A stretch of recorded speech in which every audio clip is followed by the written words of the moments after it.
자, 지금 지역별로 바코드 진행이 되고 있고, 그리고 또 4월 달도 저희들이 수업을 많이 준비를 하고 있으니까, 혹시 제주도에 계시는 분들은 4월 달에 4월 17일 날 또 제가 수업을 진행을 하거든요. 그래서 저한테 혹시 궁금하신 거 있으면은 좀 물어봐 주시고 많이 참석을 해주시면은 감사하겠습니다. 자, 오늘은 제가 말씀드릴 내용, 음, 말씀드린 내용은 탈모에 관련해서 좀 준비를 했어요. 탈모 때문에 굉장히 고민을 많이 하시는 분들이 계시죠. 남성뿐만이 아니고 요즘 여성분들도 탈모가 굉장히 많이 진행이 돼서 고민을 많이 하시는데, 이 탈모가 사실 자세하고도 굉장히 많은 연관이 있습니다. 그래서 그런 부분에 갖다가 오늘 조금 좀 말씀을 좀 드려볼게요. 탈모에 관해서 많은 분들이 오해를 하시는 부분이 있는데, 운동을 많이 하면 안 된다라고 말씀하시는 분들이 계시거든요. 실제로 운동을 많이 하면 탈모가 진행이 잘 빨리 되는지 그런 부분을 좀 제가 이제 오늘 말씀을 드릴게요.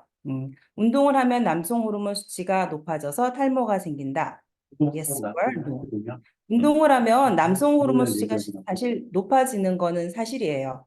남성 호르몬인 우리 테스토스테론이라는 호르몬이 근육을 발달시키고 유지하는 역할을 하거든요. 그래서 실제로 운동선수 중에 굉장히 근육이 많이 발달한 그런 여성 선수들은 수치가 실제로 테스토스테론 수치가 높다고 합니다. 그리고 약간 외모적으로도 남성적으로 변하는 경우도 많고요. 근데 이게 어느 정도 우리는 여성 호르몬이 있기 때문에 여성분들은 그 테스토스테론 수치가 과하게 증가되지는 않아요.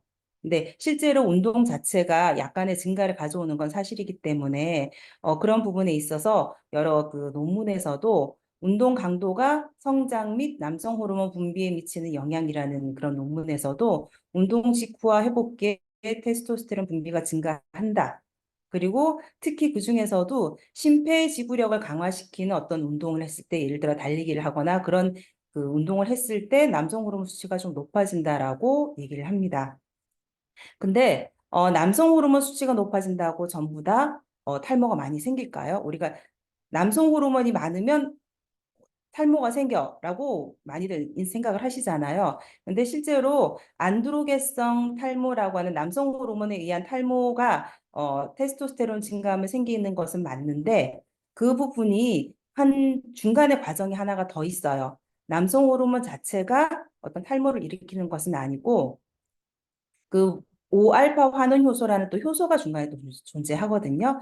그 효소가 이제 남성 호르몬하고 결합을 하게 되면은 디하이드로 테스토스테론이라는 그 DHT 이름 되게 길죠. 그래서 짧게 DHT라는 물질로 바뀌는데 이 물질이 실제로 털의 성장을 조절하거나 또는 피지선 기름도 원래 두피 탈모가 많으신 분들이 대부분 안 그런 분들 사실 계시지만은 대부분 피지가 굉장히 많으세요. 그런 피지 증식에도 관여하고 그리고 이런 이 효소는 우리 몸의 쓸개즙을 만들어내는 데도 관여를 합니다. 그래서 쓸개즙이 제대로 분비가 돼야 우리가 지방을 소화를 시킬 수가 있죠. 이렇게 여러 가지 우리 몸에 필요한 효소기 때문에 이 효소는 누구나 갖고 있습니다.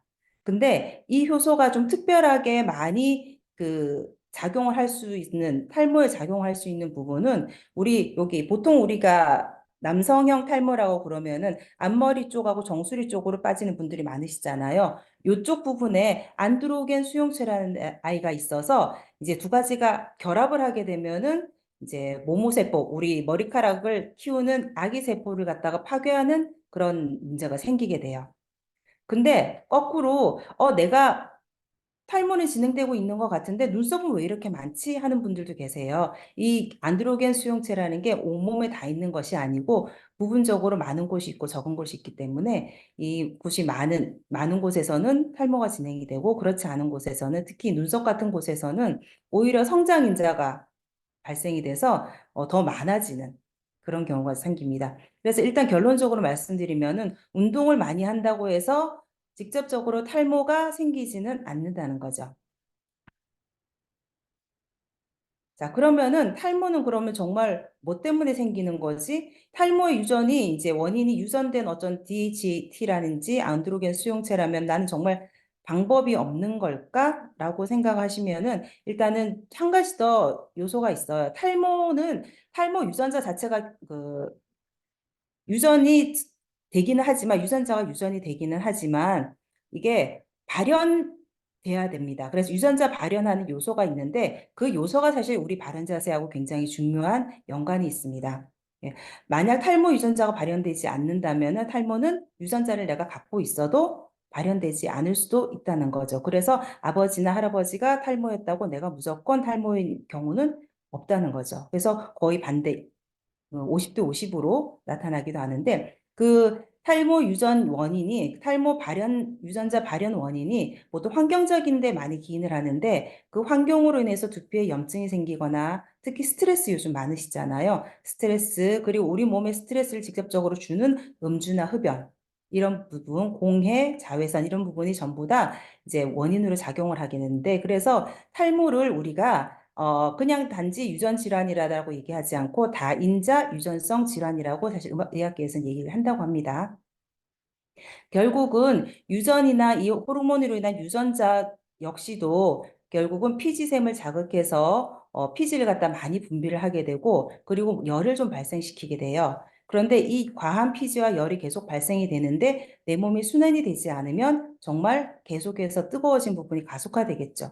그래서 이 부분을 빠르게 시키지 못하게 되기 때문에 오히려 점점 더 피지와 열이 과속화돼서 탈모가 이제 빠르게 진행되게 되는데 거꾸로 얘기한다 그러면 그럼 우리가 순환을 잘 시켜주면 유전자가 발현이 설사 된다 할지라도 어떤 그 탈모를 갖다가 좀 더 이렇게 지연시키거나 아니면 예방하거나 그런 경우도 생기지 않을까라고 생각해 볼 수 있습니다. 실제로 우리 환경적인 변화 내용을 한번 보실게요. 스트레스를 많이 받게 되면은 우리 두피를 보시게 되면은 이렇게 돼 있어요. 지금 보시면 두피 본 쪽에 막 빨갛게 혈관이 다 떠가지고 이렇게 보이고 있죠. 혈관이 확장돼가지고 막 머리로 빨리 피를 보내야 되는데 피를 갖다가 제대로 받아들이지 못해서 혈관에 지금 과부하가 걸리는 그것이 바로 직접적으로 보입니다. 그리고 만져보면 뜨끈뜨끈해요. 우리가 열받을 때 화가 나면은 정말로 머리에 열받는다, 머리에 스팀 올라온다. 그런 표현 많이 쓰시잖아요. 그래서 그런 식으로 우리 두피에서도 이런 변화가 생기게 됩니다. 사실 이거는 좀 깨끗하게 관리한 이후에 두피를 갖다 보여드리기 위해서 찍은 사진이고 실제로는 어떠느냐 이런 상태의 두피를 내가 가지게 됩니다. 딱 봐도 이런 상태면 탈모가 안 올 수가 없겠죠. 두피 상태가 이렇게 엉망이 됐을 때는 결국 이런 두피를 만들게 되는 원인이 내가 유전자적인 요소를 가지고 있기도 하지만 아니면 그 유전자적인 요소가 없다 하더라도 그런 환경적인 원인에 의해서 과한 피지와 열 그리고 그걸 갖다 가속화시키는 순환력의 저하가 있게 됐을 때는 우리가 탈모가 오게 된다는 겁니다. 물론 유전력이 발현이 된 분들은 남성형 탈모가 오게 될 거고 여성분들이나 그런 유전적인 영향이 없던 분들도 이제 휴지기 탈모라 그래서 머리카락이 갑자기 여러 군데서 한 부분에서 빠지는 게 아니라 그 전체적으로 빠지게 되는 그런 휴지기 탈모를 가져오게 돼요. 그러면은 이 휴지기 탈모가 운동으로 개선될 수 있을까? 아까 순환이 저하가 되면은 이 부분이 점점점 가속화돼서 악화가 된다고 말씀드렸는데 그러면 운동으로 순환을 좋게 하면은 가능하지 않을까라고 이제 연구하신 분들이 많아요. 그래서 적당한 운동이 탈모를 예방한다라고 결과적으로는 나와 있습니다. 자, 그러면은 우리 적당한 운동을 했을 때는 순환이 굉장히 좋아지기 때문에 전체적으로 순환을 확장시켜주고 그 순환이 머리끝까지 발끝까지 이어지기 때문에 우리 몸에 열이 골고루 분포되는 그래서 한 군데 머리만 히팅되는 것이 아니라 전체적으로 빨리 식혀주는 역할을 하기 때문에 운동이 탈모를 예방하는데 여기서 보시면 적당한 운동이라고 돼 있어요. 그죠? 너무 과하게 운동을 했을 경우에는 오히려 순환에 방해가 될 수도 있습니다. 자, 그럼 이 자세하고 운동하고 탈모가 어떤 관계가 있을까? 바른 자세가 정말로 탈모를 예방할까? 바른 자세를 하게 되면은 여러분 다 생각하실 때 바르지 않은 자세를 했을 때는 어떤 문제가 생길까를 한번 생각해 보신 적 있을 거예요. 자, 미국 정형외과학회 자세위원회라는 곳이 있습니다. 여기에서 올바른 자세, 반대로 나쁜 자세에 대해서 정의를 내렸는데, 나쁜 자세, 잘못된 자세는 신체를 효율적으로 또는 균형 있게 하지 못하는, 우리 몸을 제대로 쓰지 못하는 상태라고 정의를 했어요. 그러면 이렇게 우리가 등이 구부정하거나 골반이 앞으로 나왔거나 했을 경우에는 분명히 골반하고 척추에 문제가 있기 때문에 흐름에 문제가 있기 때문에 순환에도 문제가 생기겠죠. 그럼 자세를 바르게 하는 것은 결국 우리 탈모에도 도움이 된다라고 생각해 볼 수 있습니다. 그리고 특히 우리가 자세가 고부정했을 때 우리 내장기에도 굉장히 많은 영향을 미치잖아요. 왜냐하면은 척추하고 내장기는 신경으로 연결이 돼 있습니다. 이렇게 바른 자세에 있을 때는 우리 몸의 그 내장기들이 바르게 자기 자리를 유지하고 있는데 반해서 등이 굳게 되면은 전체적으로 딱 봐도 짓눌리는 모습을 보이겠죠. 이렇게 짓눌려 있는 상태에서는 순환이 나빠지기 때문에 우리 머리 쪽으로 올라간 과한 열을 제대로 이렇게 골고루 분포시킬 수 없는 그런 결과를 나타내게 됩니다. 이렇게 실제로 내장기가 신경하고 어떻게 연결돼 있는지, 그리고 그 연결된 부분을 저희들이 저희 입는 바른 자세를 통해서 일상을 교정을 해서 운동을 해서 바른 자세로 바꿀 수 있는 그런 기능을 하고 있기 때문에 실제 그 목이 아프다든지 어깨 척추가 아프다든지 골반이나 어떤 고관절이 아프다든지 이런 그 비틀림이 있는 경우, 이런 경우는 우리가 탈모를 실제로 굉장히 많이 겪는 분들이 많으세요. 안드로겐성, 남성형 탈모 같은 경우에도 가족력이 있으면은 적당한 운동을 했을 때 오히려 더 그 부분을 예방할 수 있는 그런 효과를 정말 가져오고, 봤어. 필수적으로 응. 영양소하고 산소를 또 열심히 우리 몸에서 날라다 주기 때문에 탈모를 예방하는 효과가 있겠죠. 실제로 운동을 해봤어요. 중국에서 2020년에 연구를 해봤다고 합니다. 탈모 환자 600명을 대상으로 60분 이상 운동을 시켰어요. 그랬더니 실제 결과가 탈모가 지연됐다고 얘기했고요. 그리고 좀 더 긴 연구도 있는데 2009년에서 2011년 이렇게 3년 동안 우리가 일란성 쌍둥이 49쌍을 대상으로 연구를 한 결과도 있대요. 이거는 실제로 운동 부족인 쌍둥이가 더 정수리 탈모 진행이 빨랐다라고 나왔습니다. 자, 우리가 그러면은 이렇게 꾸부정한 자세, 바르지 못한 자세일 때는 왜 탈모가 더 빨리 진행이 될까? 또는 자세가 바를 때는 왜 탈모가 덜 진행이 될까? 그걸 갖다가 알아보게 되면은 자세는 우리 자세에 따라서 체내 근육이 어떤 피로와 스트레스들이 굉장히 많이 쌓이게 되겠죠. 그렇게 되면은 점점 우리 몸에 젖산이라든지 여러 트러블들이 생기게 됩니다. 구부정하게 서 있으면 일단 우리가 통증이 좀 와요. 피부가 굉장히 근육이 많이 필요하게 됩니다. 그러면 혈액순환도 떨어지고 우리 몸에 있는 그 근육의 젖산이라는 노폐물도 쌓이게 되고, 그리고 어깨 결림은 만성화되면서 혈류가 머리로 안 올라가겠죠. 그러면은 우리 그 피 속에 있는 피를 통해서 이동이 되게 되는 산소나 영양분이 두피에 공급이 되지 않게 되면은 우리 두피는 결국 머리카락을 갖다 생산하거나 성장시키는데 문제가 생기게 되고요. 그렇기 때문에 어떤 자세로 인한 근육 경직 이런 부분은 탈모하고 굉장히 밀접한 관계를 가지고 있습니다. 실제로 연구도 있었어요. 모발이 굵어졌어. 자세를 교정했더니 모발이 굵어졌어요. 자세를 교정했더니 모발 밀도도 좋아졌어요. 하는 연구 결과도 있었고, 저희가 이 현장에서 한번 볼 때 실제 어깨 결림이 많으신 분들은 탈모를 조금 고민하는 분들도 많이 계셨어요. 여성분들 중에서도. 그래서 이런 부분을 갖다 저희가 오늘 개선할 수 있는 제가 마사지 셀프 스트레칭을 갖다가 하나 알려드릴 거예요. 우선 간단하게 좀 사진을 좀 보시면은 어, 옆에 측두, 우리 옆머리를 이렇게 보시면은 여기가 막 끈끈하게 당기고 아프다, 뻐근하다, 편두통이 있다 그런 분들 많으실 거예요. 스트레스 받으면 사실 가장 먼저 뭉치는 근육입니다.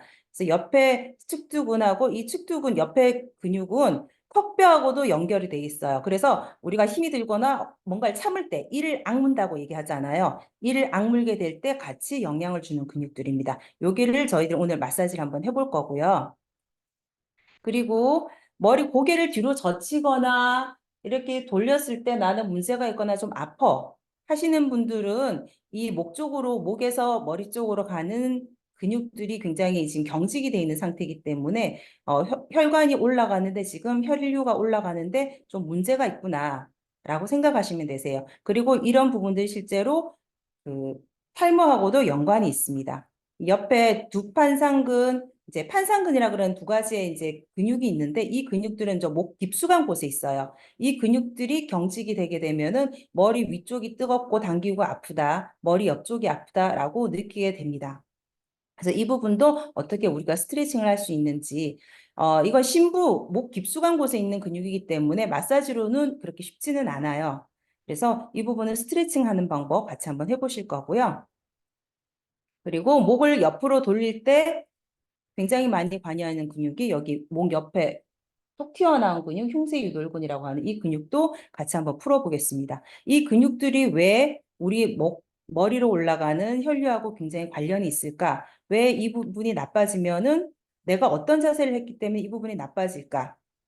한번 생각해 보시게 되면은 가장 큰 원인은 이거예요. 고개를 숙이는 거북목 자세. 이 자세로 인해서 가장 먼저 가장 빨리 망가지는 근육들이 바로 앞서 말씀드린 목 깊숙한 속에 있는 심부 근육들, 이 근육들하고 흉쇄유돌근, 이 근육들이 전부 다 내 목의 거북목으로 인해서 굉장히 빨리 망가지고 우리 결국에는 나중에 그 경추 디스크 그런 부분까지 유발할 수 있게 되는 그런 근육들입니다. 자, 그러면은 이런 거북목 자세를 내가 예방하기 위해서는 생활 속에서 어떤 자세를 해야 될까? 가장 조심하셔야 될 게, 소파 같은 데서 머리 구부리고 또는 소파 팔걸이에 머리 대고 주무시는 거. 그런 거 굉장히 위험해요. 그래서 그런 자세는 필히 좀 예방을 해주시고, 피해 주시고, 그리고 이렇게 너무 고개를 숙여서 핸드폰을 오랫동안 본다든지 그런 경우는 당연히 안 되는 거 알고 계시겠죠? 항상 스트레칭 좀 해주시고 자세를 바꿔주시는 게 중요합니다. 자, 그러면 지금부터 제가 준비한 운동 한번 해보실게요. 제가 화면을 조금 옮기고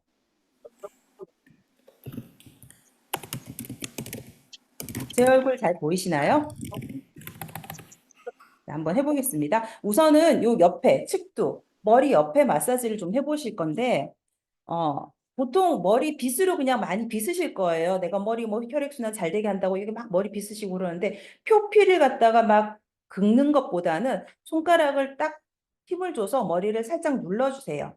누르시고 흔들어 줍니다. 머리 가죽을 내가 흔든다는 느낌으로 이렇게 흔들어 주시면 되세요. 살짝 잡고 피부를 긁는 것이 아니라 피부는 손가락에 고정이 된 상태로 피부 속 안쪽 그 연결된 부위 거기가 흔들리게 됩니다. 하나, 둘, 셋, 넷, 다섯, 여섯, 일곱, 여덟, 아홉, 열. 자, 여기를 충분히 풀어주신 다음에 자, 그 다음에는 아까 턱하고도 또 연결이 돼 있다 그랬죠. 턱 근육도 한번 풀어볼게요. 주먹을 가볍게 쥐시고 턱에 대고 이렇게 겉을 문지르는 게 아니라 가볍게 눌러서 압박을 준 상태에서 턱 속에 있는 근육을 움직인다는 느낌으로 마사지를 해줍니다. 둘, 셋, 넷, 다섯, 여섯, 일곱, 여덟, 아홉, 열. 자, 그리고 여기 관자놀이에서 이어지는 부분도 근육이 이어져 있으니까 거기도 가볍게 압박을 준 상태에서 이렇게 빙글빙글 돌려서 풀어줍니다. 셋, 넷, 다섯, 여섯, 일곱, 여덟, 아홉, 열.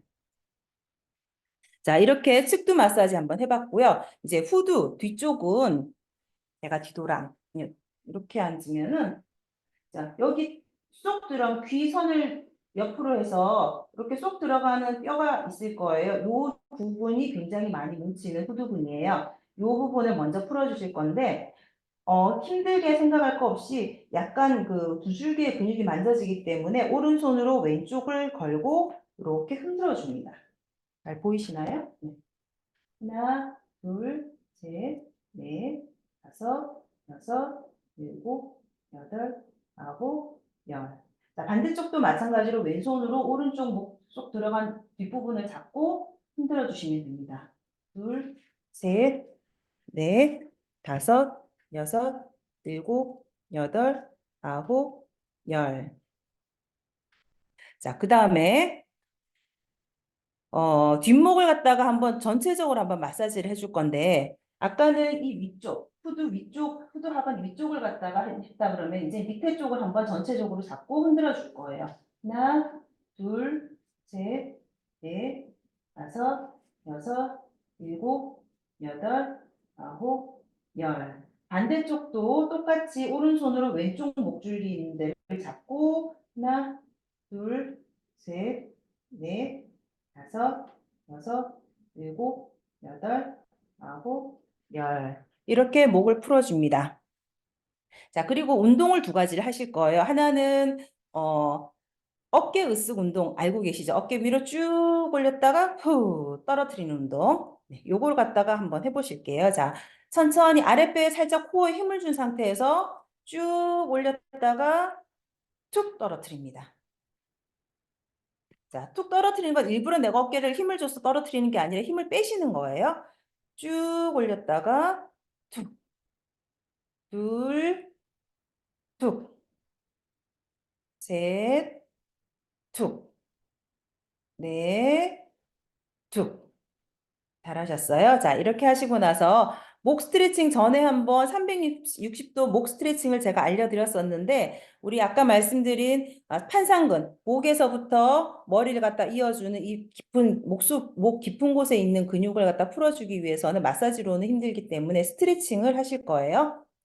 자, 먼저 고개를 뒤통수를 깍지를 끼고 코어는 힘을 준 상태에서 허리를 바로 펴시고요. 자, 등 부분에 힘을 빼면서 고개를 한번 툭 늘어뜨립니다. 후. 고개를 잡아당기는 것이 아니라 그냥 힘을 빼시면 됩니다. 후. 천천히 고개 드시고 한 번 더. 후.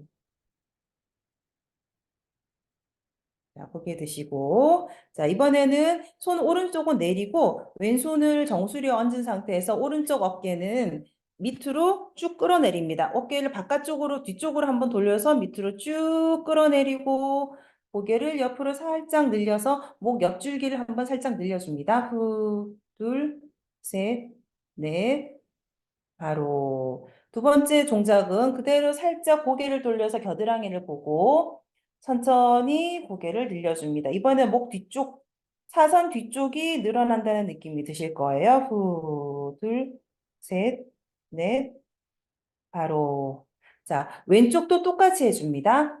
왼쪽도 어깨 돌려서 쭉 끌어내리고 왼쪽 목을 천천히 늘려줍니다. 둘, 셋, 넷, 바로. 자, 겨드랑이 쪽 살짝 보시고 고개를 숙여서 뒤쪽 사선 뒤쪽을 늘려줍니다. 후, 둘, 셋, 넷, 다섯.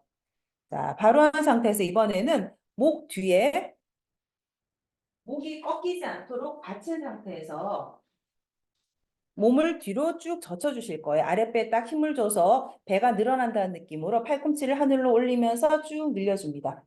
후, 둘, 셋, 넷, 바로.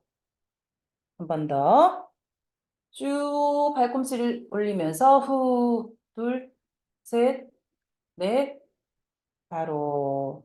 이렇게 360도 목 스트레칭 중에서 앞쪽 빼고 지금 오늘 뒤쪽만 했거든요. 이렇게 뒤쪽을 좀 풀어주시게 되면은 속에 숨어있는 깊은 속에 있는 목 뒤 근육하고 위에 아까 했던 마사지까지 해서 목이 좀 시원해지실 거예요. 그러면 머리 쪽, 두피 쪽으로 올라가는 혈류가 좋아지기 때문에 탈모에도 좀 예방에도 도움이 되시고 그리고 눈도 좀 시원해지실 겁니다. 네. 오늘은 이렇게 해서 제가 준비한 내용 수업 진행을 했고요. 모두 탈모에서 해방되는 그런 하루 보내시기 바랍니다. 네, 감사합니다. 자, 오늘도 탈모라는 굉장히 누구나에게 관심사인 중요한 주제로 또 말씀을 해주신 우리 이윤경 마스터님께 큰 박수 한번 부탁드리겠습니다. 자, 제가 어제 안 나왔었는데 나오니까 반갑죠? 예, 반가우시면 손 한번 들어주세요. 아, 예, 감사합니다. 많은 분들이 손을 들어주고 계십니다. 자, 오늘도 유익한 출첵이 진행이 되고 있습니다. 예, 다산학당 박인환님, 예, 반갑습니다. 예, 어, 오늘은요, 우리 어제 스쿼트 하셨잖아요. 근데 오늘은 조금 다른 방식으로, 어제 65개 아마 하셨을 건데, 오늘은 좀 다르게 스쿼트를 한번 해보도록 하겠습니다. 자, 스쿼트 하실 수 있는 분들 자리에서 일어나 주시고, 스쿼트를 준비하도록 하겠습니다.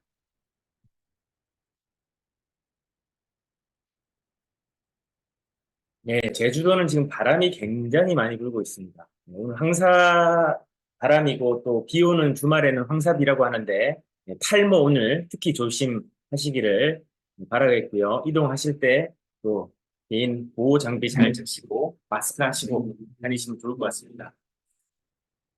자, 지금 이제 이걸 공유하면 잘 안 보이시겠구나. 예, 저를 지금 추천을 할 테니까요. 저 하는 거 한번 봐주시고 여러분들이 같이 해보시면 좋은데 우리가 지금 스쿼트를 보통 할 때 옆에서 한번 볼게요. 스쿼트를 하시게 되면 그냥 바로 이제 여러분들이 가동하실 수 있는 내려갈 수 있는 만큼 내려가지 않습니까? 오늘은 그렇게 하지 말고 3-3 스쿼트라고 이제 제가 이름을 붙였는데 자, 첫 번째, 만전이 내려가기까지를 세 번으로 나누는 겁니다. 그래서 하나, 둘, 셋 내려갔다가 다시 하나, 둘, 셋 일어나는 겁니다. 이때 주의하실 것은 내려가면서 무릎이 내려가야 되는데 상체만 이렇게 내려가시는 분들이 계세요. 그렇게 하시면 안 됩니다. 다시 하나 내려가고 둘, 셋, 넷,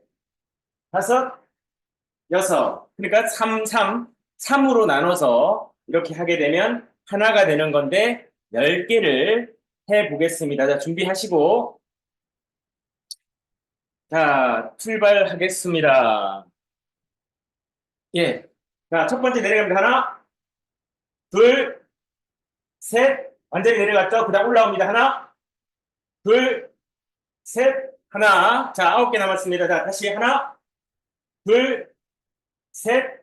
다시 하나, 둘, 셋 올라오고. 자, 내려갑니다. 하나, 둘, 셋, 멈추고 올라갑니다. 하나, 둘, 셋, 둘. 자, 다시 내려갑니다. 하나, 둘, 셋, 올라옵니다. 하나, 둘, 셋, 셋. 이제 4개 갑니다. 다시 내려갑니다. 하나, 둘, 셋, 올라옵니다. 하나, 둘, 셋, 4개, 5번째 갑니다. 내려갑니다. 하나, 둘, 셋, 올라옵니다. 하나, 둘, 셋, 6개 갑니다. 내려갑니다. 하나, 둘, 셋, 올라오고, 하나, 둘, 셋, 7개 갑니다. 하나, 둘, 셋, 올라오고, 하나, 둘, 셋, 8개 갑니다. 내려가고, 하나, 둘, 셋, 올라오고, 하나, 둘, 셋, 2개 남았습니다. 9개 갑니다. 하나, 둘, 셋, 올라오고, 하나, 둘, 셋, 마지막 1개 갑니다. 하나, 둘, 셋, 멈추고 올라옵니다. 하나, 둘, 셋, 10개. 자, 수고하셨습니다. 박수. 자, 어제 하신 거하고는 또 다른 자극이 오셨을 거라고 생각을 합니다. 저도 지금 10개 했는데 벌써 땀나는 거 보이시죠?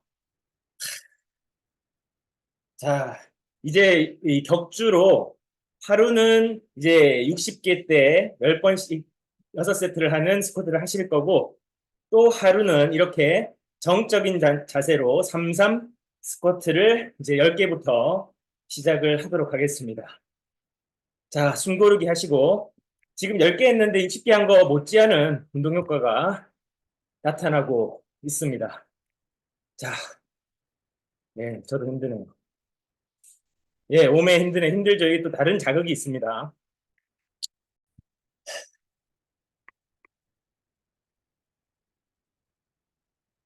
야, 울산 남구 좀 또 갑자기 인원이 확 늘었네요. 예.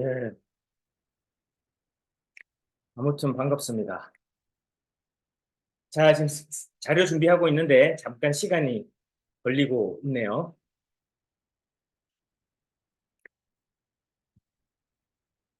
좋습니다.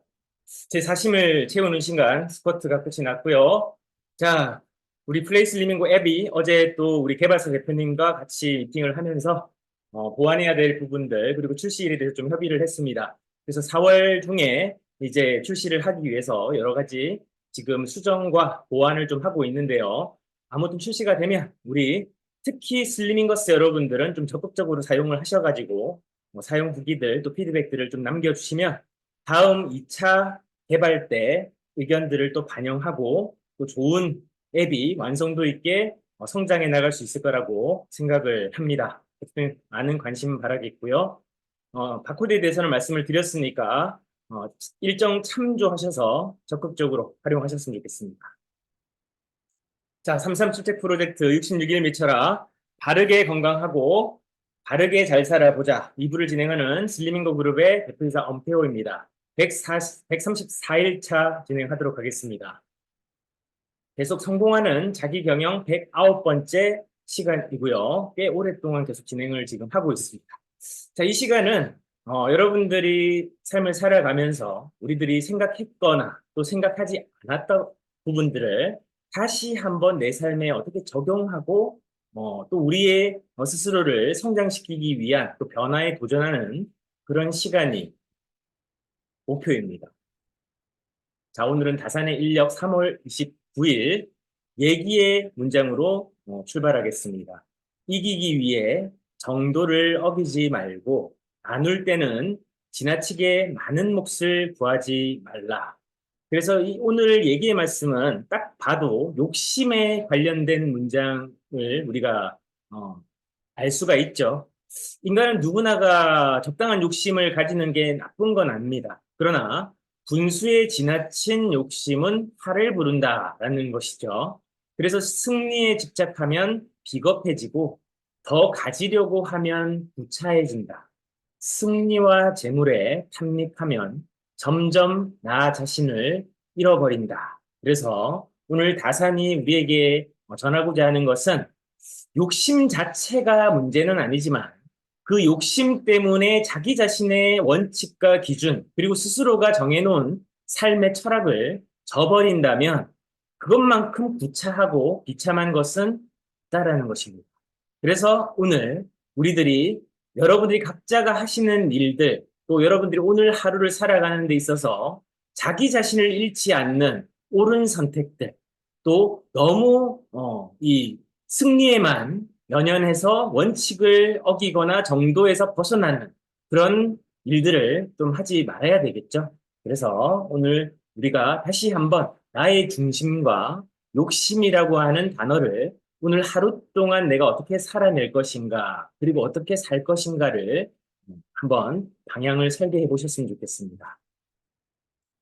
계속 우리가 어려운 자본주의라고 하는 이 생존 게임에서 어떻게 살아남을고 또 나아가서 우리가 이 게임을 잘 활용할 것인가에 대한 기초적인 전략을 한번 나누고 있는 시간입니다. 그래서 지난 시간에 우리가 투자에 대해서 말씀을 드렸고 투자에 대해서 절대 자만하지 마라라는 문장으로 마무리를 했었는데요. 오늘은 돈의 심리학, 모건 하우저라고 하는 이 굉장히 경제적으로 통찰력 있는 이 저자가 쓴 책을 가지고 잠깐 책 내용을 여러분들과 좀 나누려고 합니다. 카드 게임 중에서 이 미국의 카드 게임 중에서 블랙잭이라고 하는 게임이 있습니다. 이 블랙잭은 두 장의 카드가 21에 가장 근접한 이 카드를 갖고 있는 사람이 승리하는 게임이죠. 뭐 저도 카드를 잘 하지는 못합니다만 신혼여행 때 제일 처음으로 했던 카지노 게임이 블랙잭이었는데 불과 10초 만에 30만 원을 그냥 바로 잃어버렸던 경험이 있습니다. 그래서 이 블랙잭이 저에게는 좀 뼈아픈, 그래서 다시는 하지 않는 게임이기도 한데 오늘 블랙잭이라고 하는 게임에서 내용을 한번 보자면 카드 카운팅을 하는 사람이 스스로 확률의 게임을 하고 있을 뿐 결코 확실한 것은 아니라는 사실을 알고 있다는 점이다. 이제 블랙잭은 도박이죠. 우리가 투자와 도박은 다릅니다. 그러나 확률의 게임이라는 데서 투자가 도박과 유사한 점이 있다라는 것입니다. 그래서 결코 확실한 것은 아니라는 사실을 알고 있다. 카드 게임을 하고 있는 전문 갬블러들은 그들이 하는 것이 확률의 게임이지 그 자체가 확실한 것은 아니기 때문에 또 자신이 오를 확률도 크지만 틀릴 확률도 상당하다는 그 사실을 너무나 잘 알고 있다는 겁니다. 이 사람들이 전문 도박꾼임을 생각하면 이상하게 들릴 수 있지만 이들의 전략은 전적으로 겸손에 의존하고 있다. 이들은 내가 모른다는 사실, 다음에 무슨 일이 벌어질지 정확히 알 수 없다는 사실을 정확히 알고 그에 따라 행동하기 때문이다. 그래서 우리가 투자를 할 때도 자만하지 말라는 문장과 전문 갬블러, 도박사들이 자신들이 확률의 게임을 하고는 있지만 그 속에서 어떤 상황이 벌어질지 모르기 때문에 모든 돈을 베팅하거나 모든 어떤 그 위험에 승부수를 던지는 그런 위험한 행동들을 안 한다라는 것을 우리가 이제 살펴봐야 되는 겁니다. 근데 일반적으로 잘 공부를 안 하고 모르는 분야에 투자를 하는 분들을 보면요. 아는 사람 믿고 뭐 예전에는 뭐 집문서, 땅 문서 잡혀가지고 투자했던 뭐 그런 일들도 흔했지 않습니까? 특히 시골에 말이죠. 그리고 또 지인 때문에 뭐 확실하다라고 해서 막 집 담보로 대출을 받고 막 여러 가지 올인을 하는 사람들이 많았는데요. 그렇게 하지 말라고 저자는 이야기를 하고 있습니다. 그래서 오늘 우리가 뭔가 투자를 할 때는 확률의 게임이긴 합니다만은 우리가 어떤 부분에 좀 더 이 성향에 맞는지, 나는 주식에 맞는지, 아니면 나는 뭐 채권에 맞는지, 또 나는 그냥 미국 달러 투자를 하는 게 맞는 건지, 뭐 각자의 어떤 성향이 있을 겁니다. 그 성향을 빨리 공부를 통해서 찾고 내가 그것을 하기 위한 시드머니, 종잣돈을 마련하고 그 확률의 게임에 우리는 이제 언제든 뛰어들어야만 된다는 겁니다. 그러나 뭐든지 확률은 있습니다. 우리나라 국가가 부도 날 수 있을까요? 있죠. 미국도 부도난다라는 얘기가 있었던 시절이 있었는데 우리나라라고 그런 일이 없겠습니까? 대한민국 국민이지만 당연히 그런 일이 없어야 되지만 우리는 한 차례 그런 위기의 순간을 또 1997년 외환 위기 때 겪은 바가 있지 않습니까? 그래서 어떤 일이 벌어질지 모르잖아요. 우리가 믿고 있던 은행, 금융권도 파산할 수가 있는 것입니다. 그렇기 때문에 모든 확률을 우리가 생각해 보고 나에게 있어서 가장 최적화되고 내가 할 수 있는 최선의 투자 의사결정은 해야만 된다는 겁니다. 나 투자도 모르겠고 그냥 은행에 넣어놓겠다. 뭐 그것도 존중하죠. 그래서 적금 상품에 가입하실 수도 있고 거기에 있는 여러 가지 여러 가지 재무 설계와 관련된 그런 금융 상품들도 있을 수 있습니다. 그런 것들을 또 참조하셔가지고 그렇게 결정을 하실 수도 있겠죠. 그러나 중요한 것은 공부해야 된다는 거. 오늘 그리고 여러분들에게 나누고 싶은 것은 세금입니다. 보통 자본주의 게임에서 세금을 모르기 때문에 많은 사람들이 곤란을 겪죠. 그래서 그 무엇보다도 세금을 일단은 알아야 됩니다. 내가 지금 근로소득을 받고 있는 사람인지 아니면 자영업을 하시거나 사업을 하시는 분들은 사업소득으로 세금을 내고 있는 분들인지 그런 것들 좀은 다 알고 계실 겁니다. 그런데 내가 잘 모르는 상태에서 무조건 뭐 세무사 또는 회계사 말만 듣고 결정을 하면 큰 코 다칠 수 있다라는 거죠. 그러나 또 꼭 사업소득과 근로소득뿐만이 아닙니다. 우리가 하고 있는 모든 대부분의 의사결정들에는 세금이 붙게 돼요. 물건을 살 때도 부가가치세라고 하는 세금이 붙어 있지 않습니까?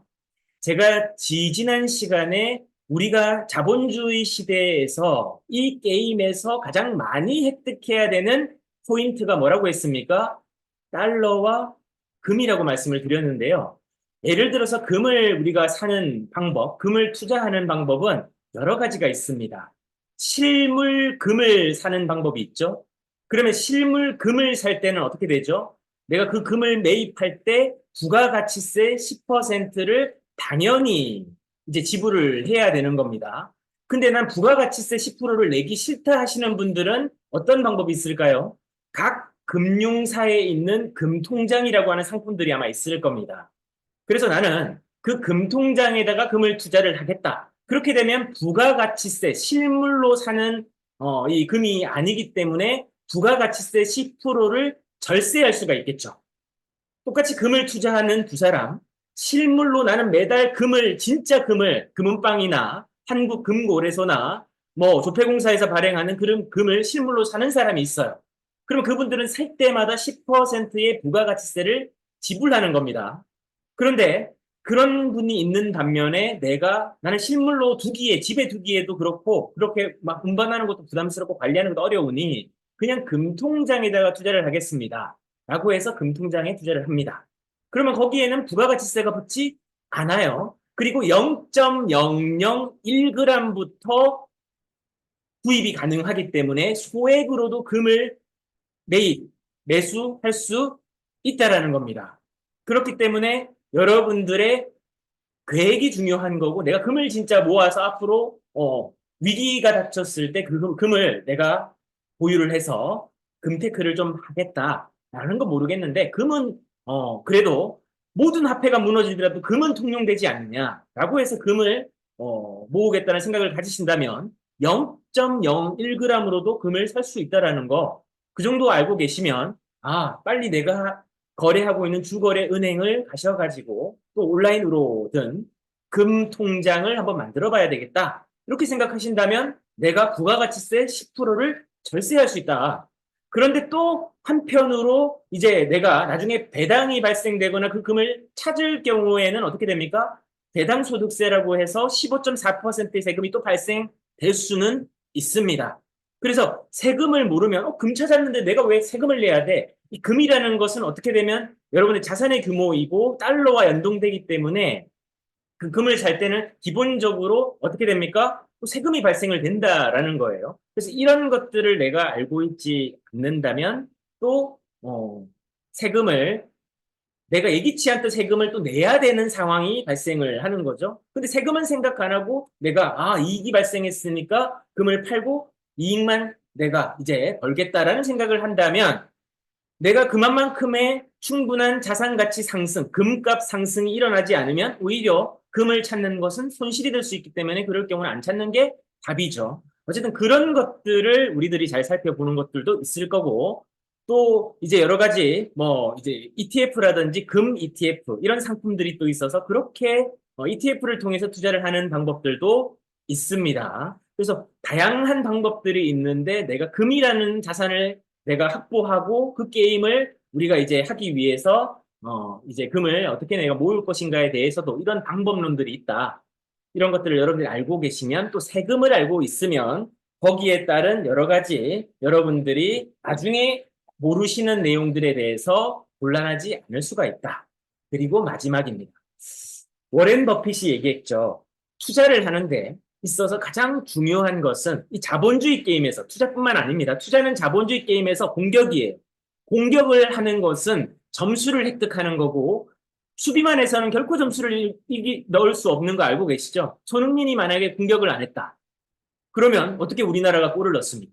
그죠? 공격을 하지 않으면 절대 골을 넣을 수가 없습니다. 수비는 포인트를 잃지 않도록 막을 수는 있으나 포인트를 얻는 행동은 아니라는 거죠. 즉 투자는 공격이라는 겁니다. 약한 공격이든 강한 공격이든 아니면 중립적 공격이든 공격은 자본주의 게임에서 필수다. 그런데 여기서 버핏이 이야기하는 겁니다. 투자의 기제라고 하는 버핏이 오늘 우리에게 가장 강력한 메시지를 전달하고 있는데 그게 바로 그 무엇보다 절대로 돈을 잃지 마라.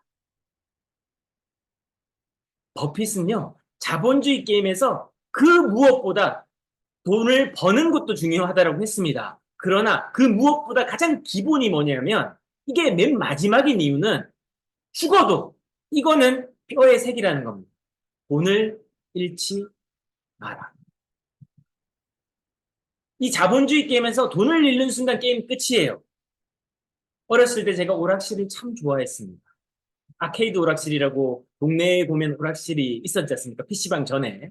그러면 이제 100원짜리를 넣으면 하루 종일 또 게임을 할 수가 있어요.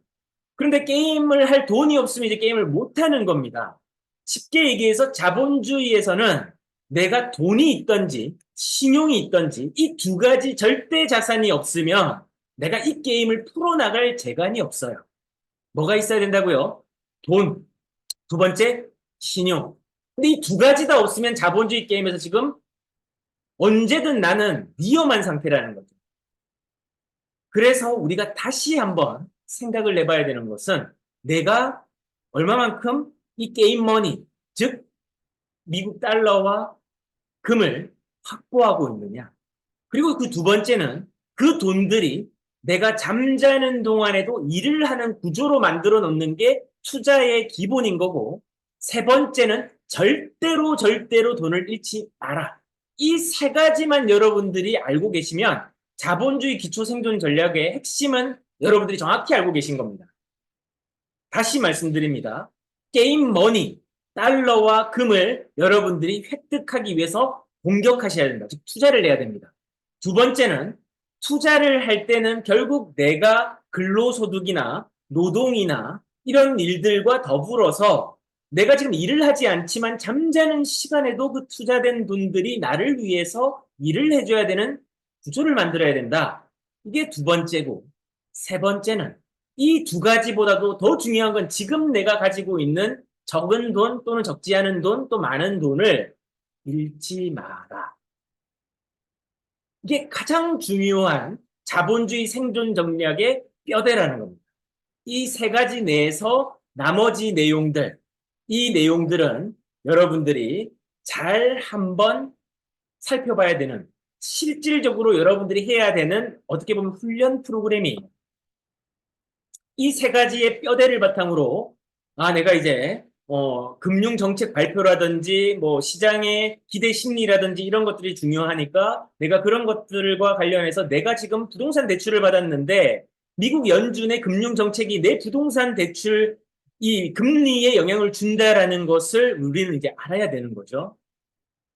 그걸 모르면 왜 자꾸 금리가 자꾸 이렇게 올라가서 대출금 이자가 올라갈까? 이 부분에 대한 해답이 마땅히 떠오르지 않는 겁니다. 그럼 그 이자를 낼 만큼의 내가 근로활동, 근로소득, 아니면 노동, 아니면 투자 이런 것들을 지금 하고 있는지를 또 살펴봐야 되는 것이죠.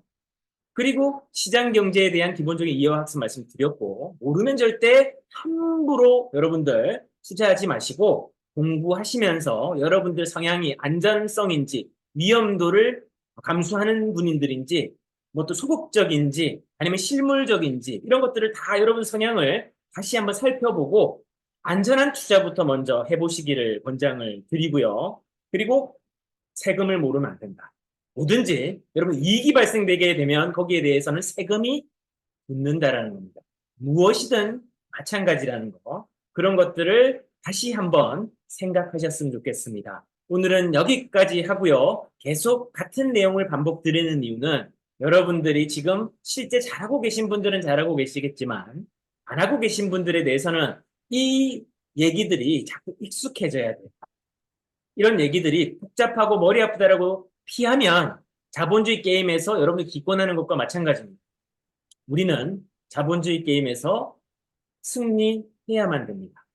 오늘 여러분들 다시 한번 내가 지금 하고 있는 것들을 살펴보시고 어떻게 하면 이 자본주의 게임에서 생존하기 위해서 우리들이 좀 더 적극적인 활동을 할 수 있을까? 그런 시간들을 제가 다음 시간까지 계속 좀 이어가겠습니다. 수고하셨고요. 내일 뵙도록 하겠습니다. 감사합니다. 감사합니다. 네, 감사합니다.